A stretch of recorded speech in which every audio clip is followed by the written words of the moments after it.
Afternoon, Viking fans, and thank you for tuning in to the SKOL State of Mind podcast. I'm your host, D Woods. Man, much appreciated for everybody out there that's been rocking with the channel.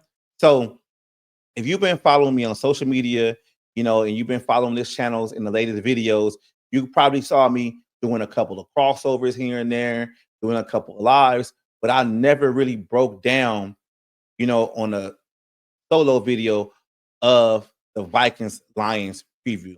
So even though it's kind of late and the game is tomorrow night, I just thought for you guys out there that I should come in, do a video, and give you guys how I feel this game gonna go. All right. So check it. The matchup preview. This is arguably one of the biggest games in NFL history in the regular season, right? I'm not gonna go on record and say this is the biggest game in Viking history, because the biggest game in Viking history, we haven't played it yet. Feel me? All right. So this is the first time two 14-win teams actually playing in week 18 for something, right? You would normally get, 14-win teams in the playoffs or whatever, right? But it's crazy because you got two 14-win teams in the same division. And the ramifications, of this game is crazy, right? It's crazy. So keep it. If whoever wins this game will get the number one seed in the NFC and get that first round bye. Now, with the Detroit Lions being ravaged with injuries, they want that bye more than anybody else right now. But the Minnesota Vikings are going to have something to say about it. And the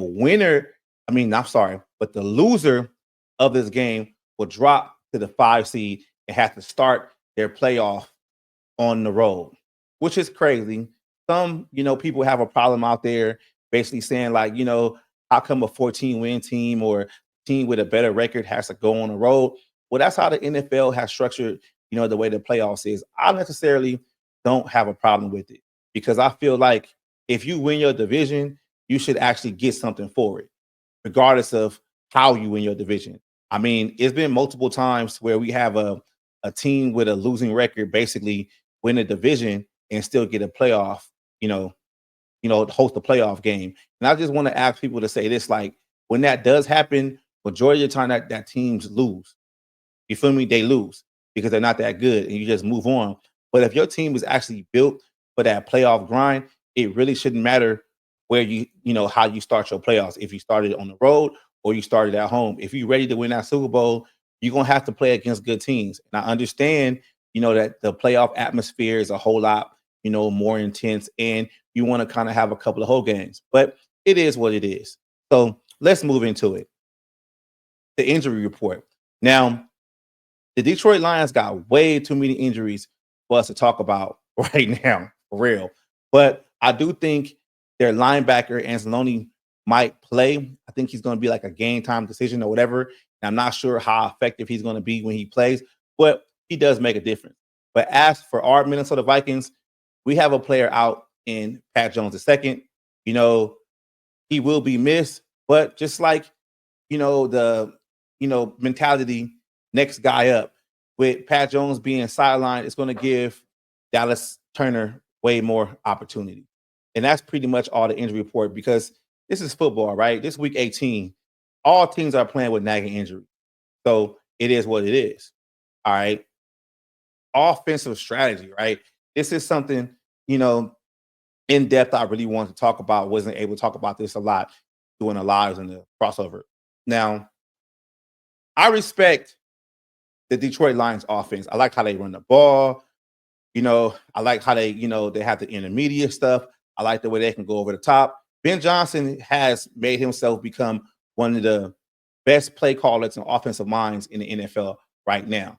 So that's going to be a problem for us. But as for our Minnesota Vikings, this is what I want to see.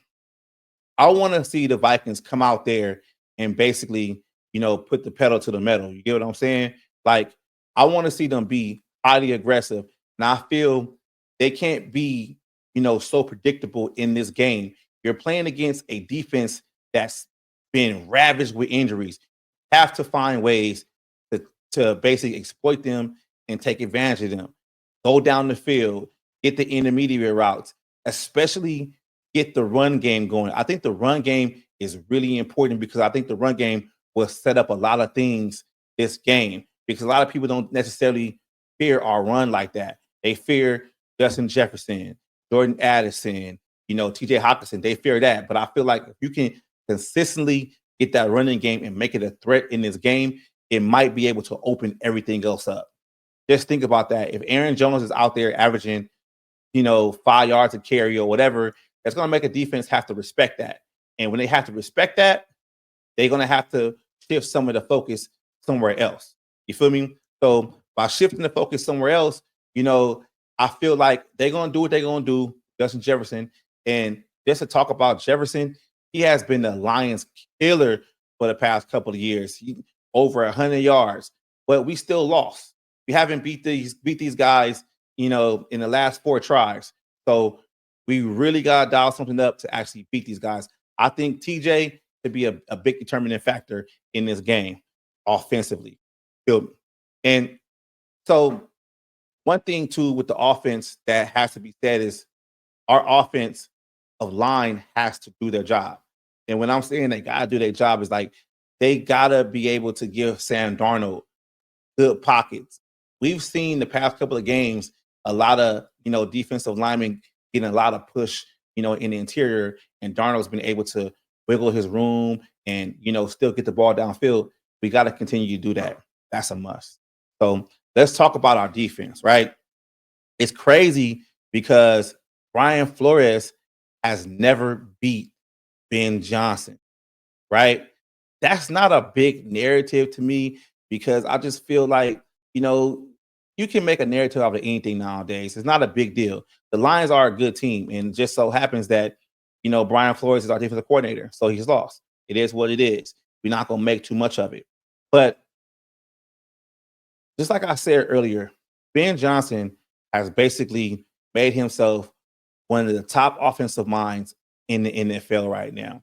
Like what he does with his offense it's remarkable, And I just feel some things that Brian Flores has to change from the last game to actually, have his defense come up on top.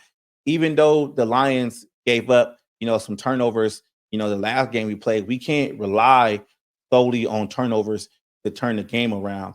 We're going to have to force the Lions to go 3 and outs, make them punt, and just make them make mistakes. You get what I'm saying? And not give them so much yardage. Like one of the things I am worried about is that, they have 2 good receivers over there. They got Jameson Williams and they got Amon-Ra St. Brown.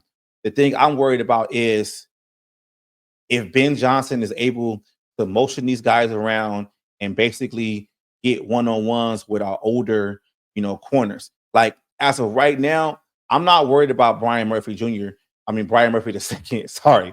He's been playing well enough to where I think he can kind of, play the man on man.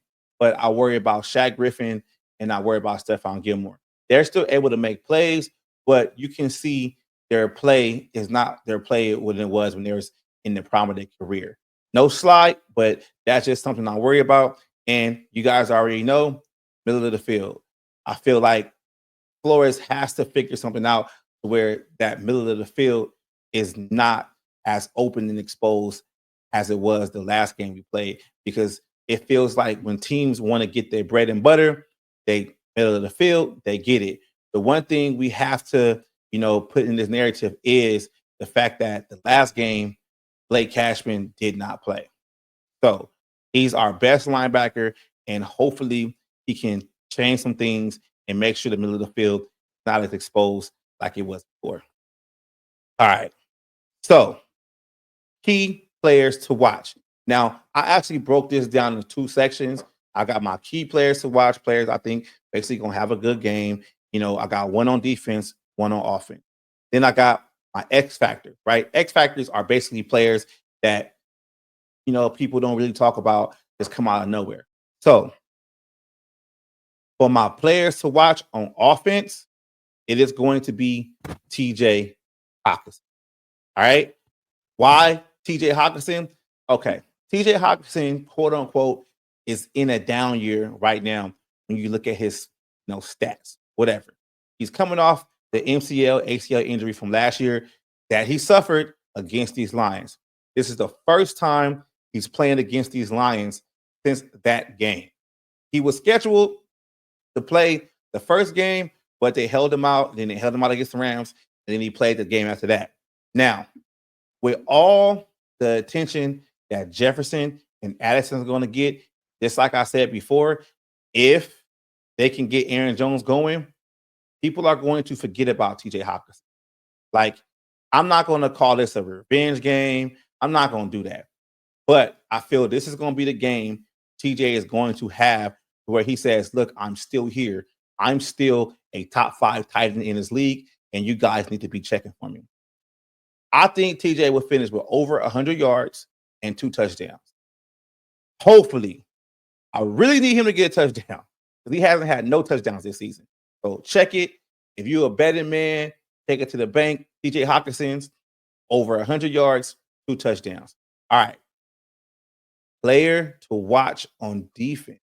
Now, he could be an X factor, whatever, but I don't think so. But the way he's been playing, when he gets, multiple, snaps and he's consistently out there, Dallas Turner. Dallas Turner is a key player to watch on defense. Key player to watch on. Feel me? So I feel Dallas Turner going to make an impact on defense in this game. Mind you, he didn't play a lot last game. Pat Jones being out, he should get way more looks on defense. I predict him to maybe get sacked here and there, and actually make some plays, just basically stop plays, but like that. Now, X factor. X factors, offensive line. All right. That's an X factor for me for the offense. Because just like I said before, offensive line has been playing good, but they have been getting the interior has to step it up. The interior has to be able to give Sam time. That's an X factor. Okay. Now, X factor, I'm not going to give you one on defense, but I'm going to give you one on special teams. Kicker, Will Riker.